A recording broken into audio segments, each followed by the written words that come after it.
Elisapie, to you and the rest of the band, welcome. Thank nice you. Nice to have you here. Thank you. So, Arnak means woman, and the video for this song was shot in your original hometown, right? Yeah, in my hometown where I grew up I was there for 22 years. And then I left to Montreal and never really came back. But often I go back home. I still call it home. It's my small town. It's like 1,400.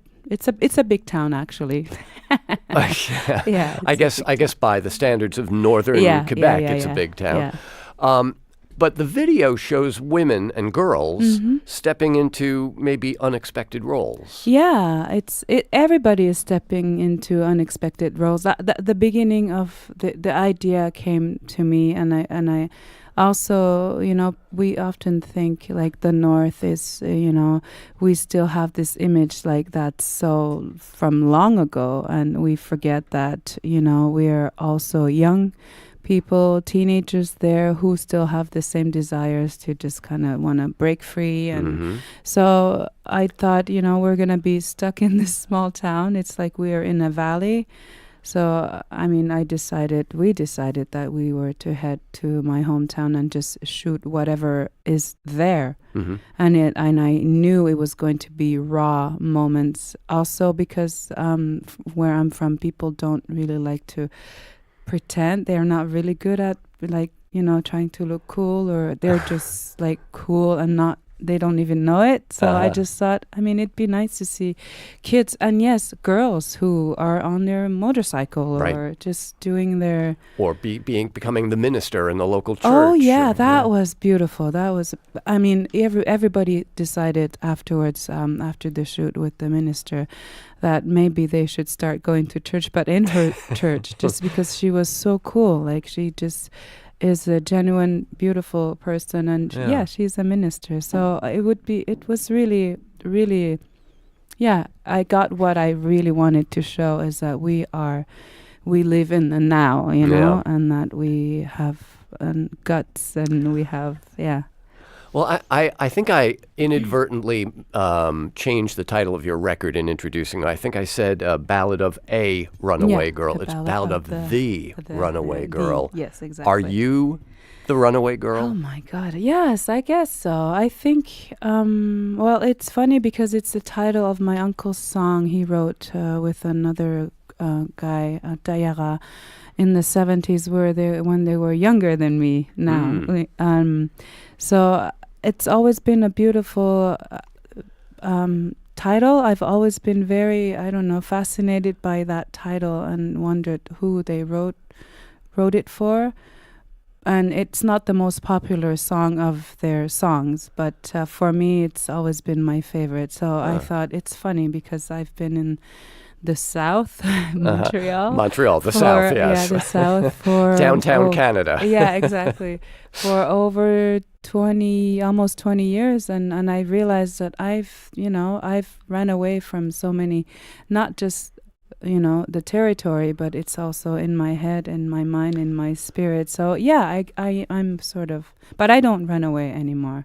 Yeah. Well, and if anything, you've run back to, I go to back that culture. And so who was your uncle? Was he a folk singer? He's still a folk singer, sometimes country. Or what's his name? His name is Iqsutu Hakayo, but his white given name was George Hakayo. They formed a group called Saglak. I'm sure you can find it on iTunes or not iTunes. Yeah, whatever. Okay. You'll find it. They did a compilation called Native North America music compilation, and he's part of that. So this idea of celebrating Inuk heritage, that runs in the family. Or at least in parts of the family. Well, I guess we're very musical because I'm adopted, right? And then my brother is also adopted, but he's my half brother. Somehow we were those kids like in town who were very into music, but we weren't brought up in the same house. And maybe because we had our uncle also, who's, and I was always exposed to also fiddle players who would, jam at my aunt's house. So I guess since I'm a kid, it's kind of, so is it, I've been exposed maybe a little bit more than maybe other kids, or maybe I was more sensitive to. And what about, traditional like Inuk culture, Inuk rhythms? I mean, the song we heard just a little bit of at the beginning of the session, that Kaniaguma, seems to me to have a very kind of traditional, almost shamanic kind of drum thing going on. And at the very end of that song, there's a bit of Inuit throat singing. Yeah, I think throat singing naturally came to that rhythm. But I think it's also we wanted to create it because it was a very simple song, like a very folk song, almost classic folk song. And when we went into the studio with Joe, it just became that without even us trying to think, okay, we want to make it sound.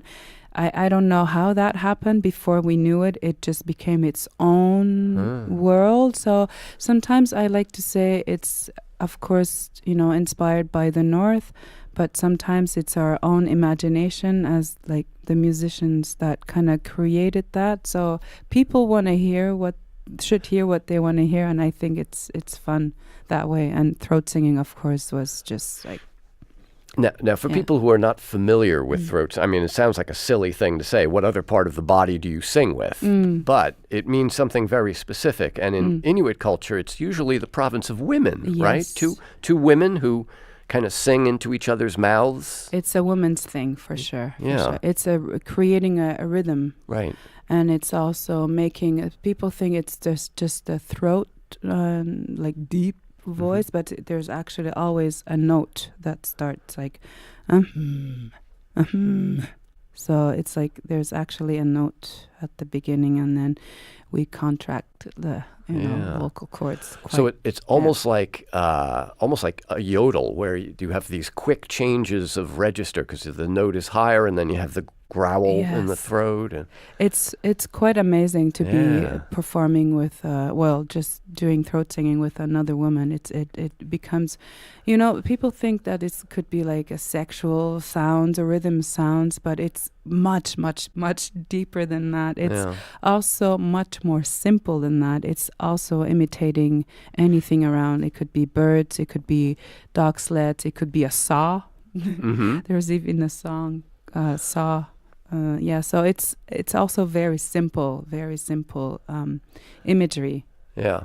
Speaking of imagery, there are moments on this record where, especially when Joe gets some of the more abstract guitar things happening, you get these sort of distant cries of electric guitar, and it sounds like you're really kind of sketching a portrait of a people and a place. Was that in your mind as you were making this record? Not really knowing what kind of sounds will actually come out. I just knew that I wanted to go to a much deeper place that I love, like folk songs.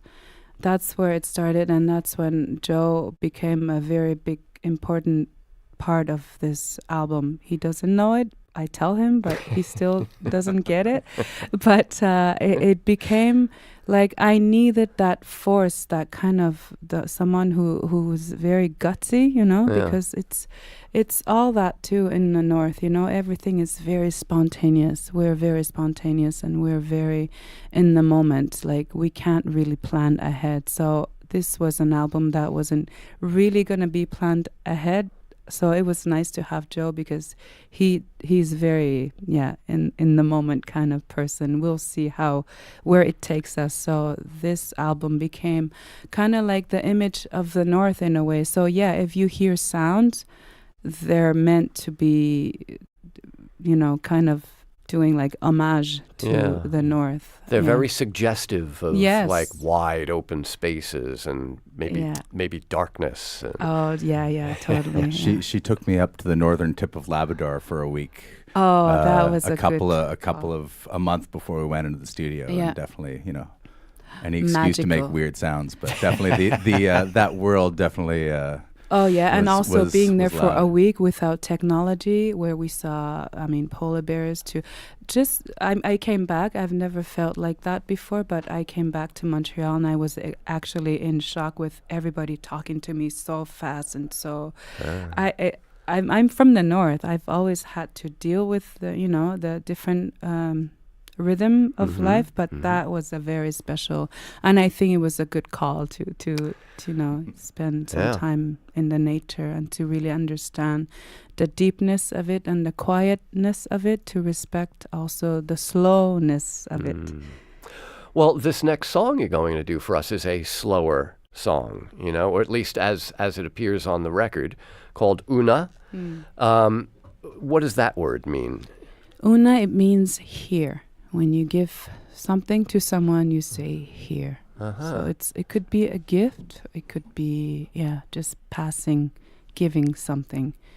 So it's roughly translating Eva, who was beautiful Inuk young woman who had to adopt her fourth child, to another couple. So she gave up. She gave her child.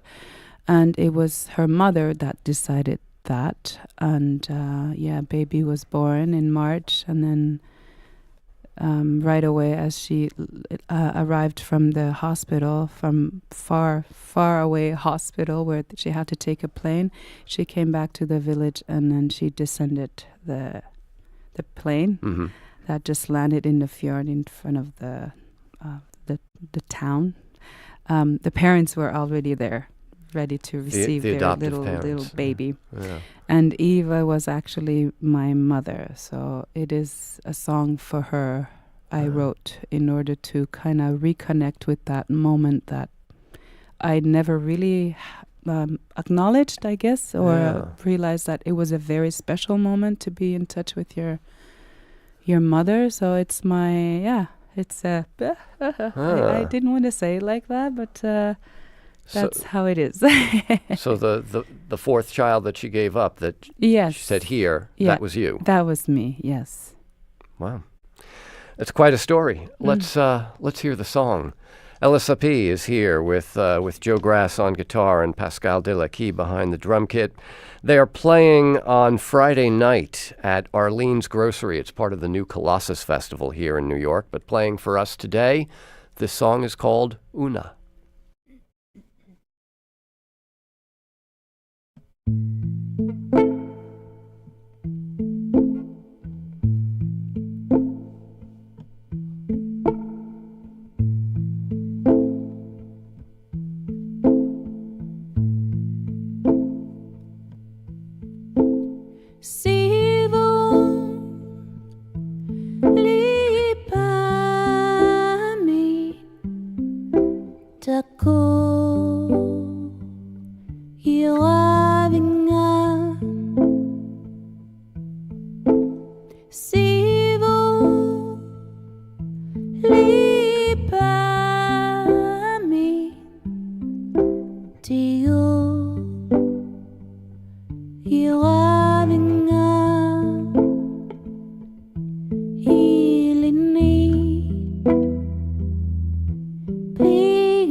Well, that is really lovely. The song is Una from Elisapie with Joe Grass on guitar and Pascal Delacqui behind the drums from Elisapie's latest record called Ballad of the Runaway Girl. I'm really glad you told the story of that song because, you know, there, like any good piece of music, it has a kind of emotional, you feel something when you listen to it. And having the story sort of, I don't know, gave me a direction or a channel for. I think it's one of those songs. I think you have to kind of give a little direction. Yeah, it's an important, very important song in the album for me too. Very meaningful and very much like where I feel like I can now be honest about everything because it's talking about my birth, but not in so much details, but more like asking her, like, did you cry when you saw all these things that I've never really thought about because I'm, you know, traditionally we're adopted and we are in such a strong structure of family or village where we're. So we don't really feel disconnected ever from our biological parents but being a mother now, I've realized that it is very unique bond and experience to be, with your child. So I'm like, wow, so she had to cut that off, and I still don't really know how she feels, but she's cool. We talk. She's heard the song and she heard it, but she came actually to our launch in Montreal, our first show in Montreal, in this beautiful venue with, the lighting, the whole band, everything was just so wow. And she was there, and I had not known she was going to be there that day, so she came backstage afterwards, and everybody was even Joe was like, oh shit, okay, sorry. So it was like a very, very unique moment, and we hugged, but maybe a little longer than usual because we were trying to hide our. It's like making peace through music. It's So when you were growing up, did you grow up with what was your first language? Was it Inuk? Inuk, yeah. Okay. Yeah. And then came English. And then came French. Then French. Because in Quebec, it is Quebec, of course.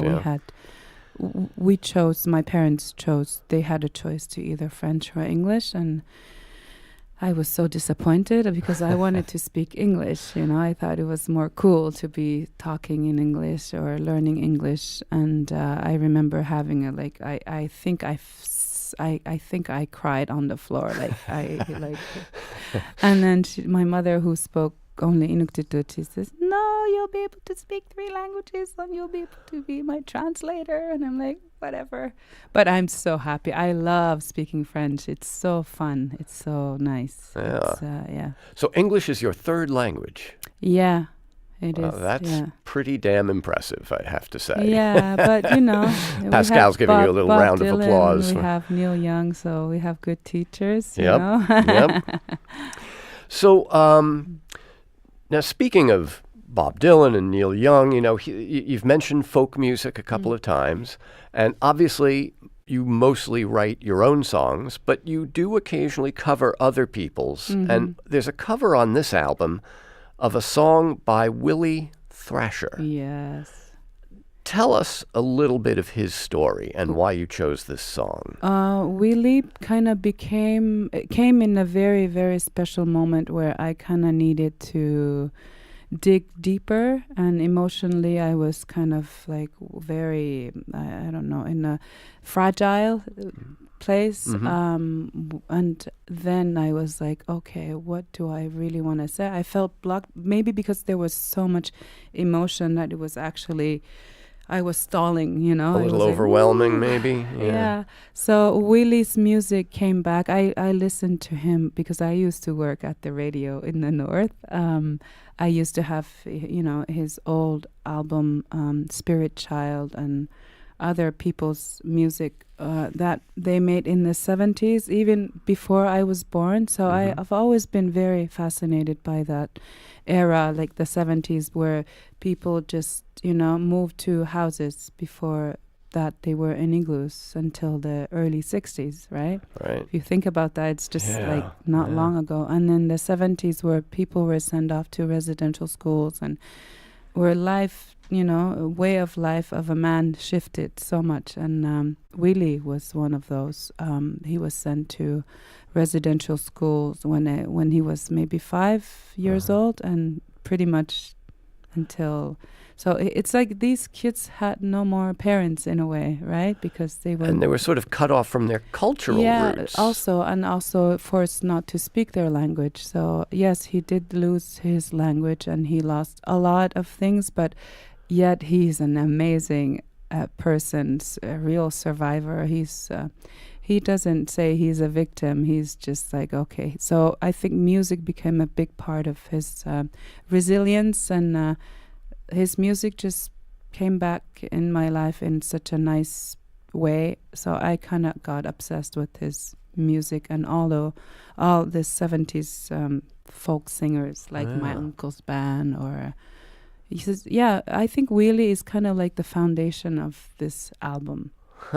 Yeah. So Willie Thrasher, the song is called "Wolves Don't Live by the Rules," which, as images, as metaphors go, that's a pretty solid one, isn't it? That's a solid. It's just straight to the point, you know. So I think if you think about what happened to so many, you know, like indigenous people, it's pretty much, it's very strong. It's because we're still going strong, and even stronger. And I think we are redefining again who we are, the way of living, the way we thought, the way we functioned. I think slowly, but in a very strong way, is slowly gonna come back and accept that we had our own vision, and I think we were able to survive this way. It's not because we live in a modern world that we don't need to take, you know, those elements. So we're bringing back those elements, and so it's nice to be singing Willie's song. He's very proud too, and he's All right. Well, so Joe had a beautiful,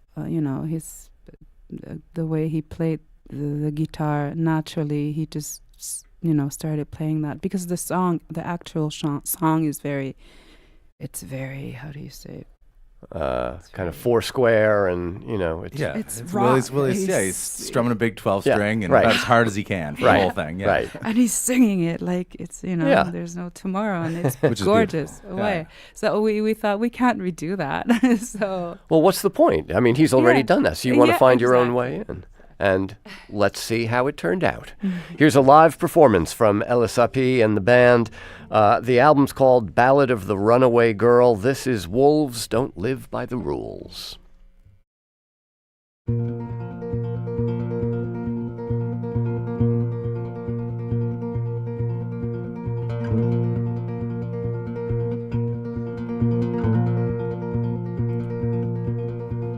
Wolves don't live by the rules.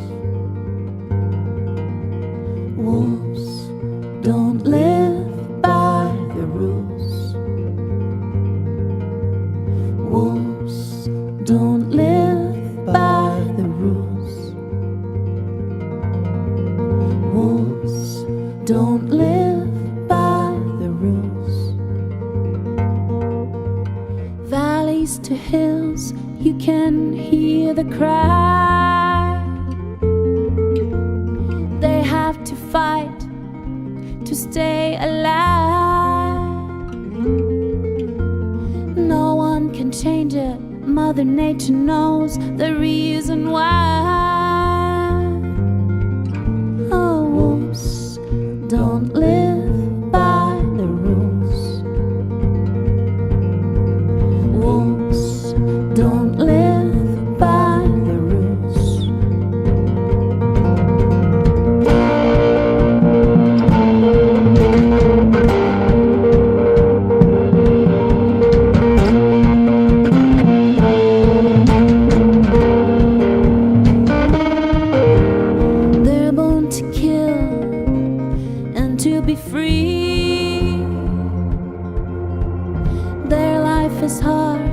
which is meant to be. The cry of the wild is the only way they can see. Oh, wolves don't live by the rules. Wolves don't live by the rules. Oh, wolves don't live by the rules. Oh, wolves don't live by the rules.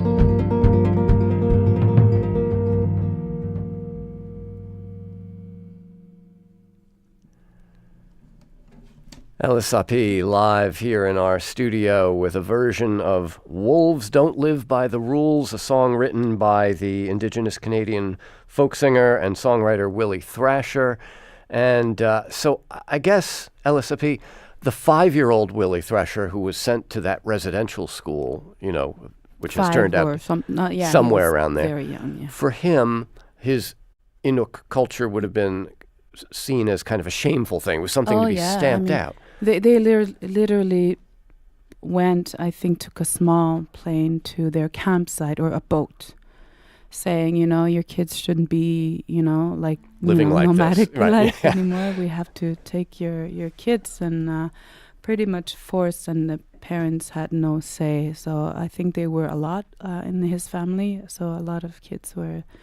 The Thrashers were sent off, like my uncle or like many people in my hometown, because we were semi-nomadic. We would, you know, have our spring place and our summer place, winter place. So pretty much all the villages now are in one place because that's where they built the school. That's where we were lucky because we were so far, you know, in the north. So they couldn't. So they decided we're gonna build school for the smaller kids, and then eventually they were sent to residential schools, which is very, very far by plane. And this has turned out to be a controversy that the Canadian people have had to wrestle with in recent years. Yeah, because it was not so much. It was not just about sexual abuse. It was also right away. Although that was a part of the controversy. But also there were some also experimental stuff. There were some. I mean, they were just literally put in that space, being told they were, you know, savages. That their parents are all, you know, all savages. Cut their hair, shampooed them, and like just pretty much telling them you have to be clean now. You shouldn't be who you are. And every time they spoke a word, and at the beginning they didn't understand English, so they were punished. And some tried to run away, and they never made it back home because they had no idea that their home is quite far. So a lot of kids stories like that. A lot of them are also not. A lot of them are not. Their names on their burial site, they have no names usually because it's. So this is just a small part of the story. So it's a huge impact and to the generations after, because there's still, you know, trauma. Yeah.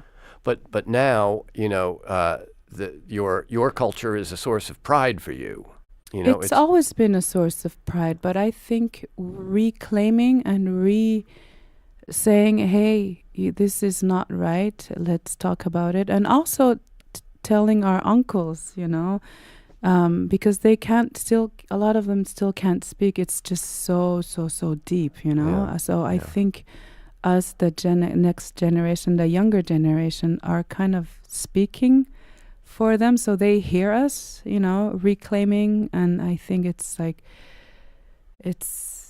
there's two worlds, but I think as younger generation, it's kind of our right, because I don't think we would have survived either if we were to go through what they went through. So it's very heavy for that generation to. Well, I'm thinking of people like your uncle or Willie Thrasher who went through that as kids, and now, you know, they're still around to see you and another generation coming up and actually having that pride and being able to proclaim must it. be blown away at times just because we speak really our minds and we're free to do that. And we are proud, and also we're saying, you know, our culture is very unique and we have a lot to learn and also maybe even to teach, you know? So that's what we're trying to do. It's really exciting.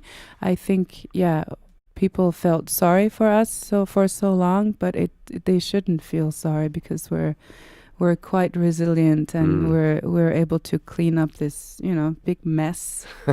And I think it's kind of has to be us, though. I think we shouldn't expect for everybody to try to. But just being heard and listened to is already a healing process. So thank you for having me. Well, thank you for coming in and, you know, speaking and singing so eloquently for us. The album is called Ballad of the Runaway Girl by Elisapie. They're playing at Arlene's Grocery on Friday night. Catch a full set from Elisapie and company. Thank you so much for being with us. It's been a real pleasure. Thank you.